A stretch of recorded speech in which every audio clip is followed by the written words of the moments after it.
हाय नमस्कार सर्वांना, मी दीपाली तुम्हा सर्वांचं मनापासून स्वागत करते माझ्या चॅनलमध्ये। तर आज आम्ही सकाळी लवकर आवरून ना चाललोय सौदत्ती यलमाच्या दर्शनासाठी। आणि आमचं हे पिल्लू पण लवकरच उठून बसलं होतं। कुठेतरी जायचं म्हणलं तर तिला झोपच लागत नाही। आणि आमच्या या महाराजांनी काल रात्रीच आम्हाला सांगून ठेवलं होतं, मी सकाळी लवकर उठत नाही, मला कोणी उठवू नका म्हणून।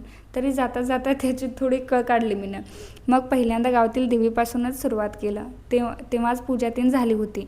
मन पण प्रसन्न वाटत होतं। आणि आमच्या देवाला ना मंदिरातलं तीर्थ खूप आवडतं। मला पण दे ग मम्मा म्हणून मागून घेऊन पिते। आणि आम्ही पहाटेच निघणार होतो, कारण प्रवास लांबचा होता।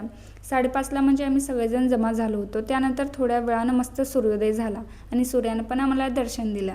आणि मी याआधी खूप वेळा गेले, पण लग्नानंतर हे पहिल्यांदाच जात आहे। आणि आमची दियाना गप्प राहते की किरकिर करते हेच काही कळत नव्हतं, कारण ती याआधी एवढा लांबचा प्रवास कधी केला नाही। आणि आम्ही माहिल की पुढच्या सीटवर बसलो होतो, तर कोवळं उन्हा एवढं लागत होतं म्हणून तिला ओढणीने असं गुंडाळून ठेवले होते।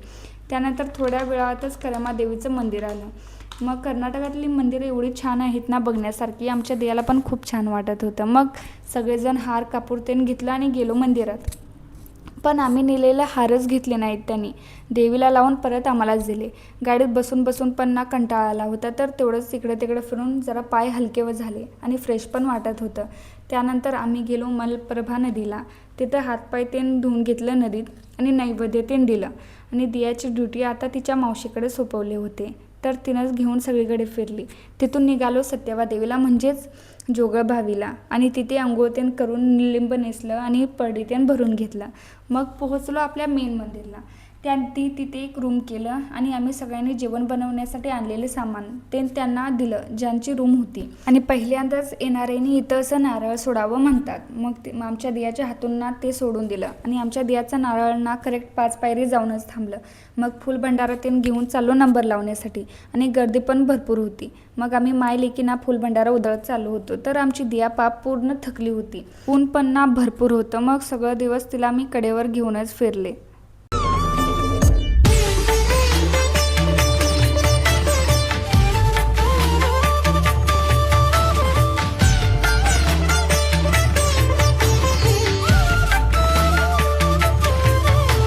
मग रूमला येईपर्यंत म्हणजे त्यांनी सगळं नैवेद्य बनवून ठेवलं होतं आणि जेवण पण। आधी सगळी नवीन पडी भरून घेतली आणि तिथं जेवणसुद्धा घेतलं।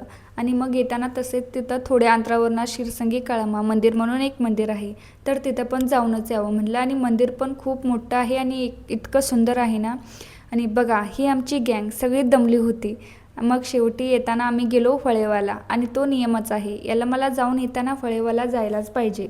आणि सकाळपासून ना दियाला घेऊन हात सगळं भरून आलं होतं, तर आता बहिणीकडे सोपवले तिला। तर अशाच छान छान व्हिडिओसाठी माझ्या चॅनलला सबस्क्राईब नक्की करा।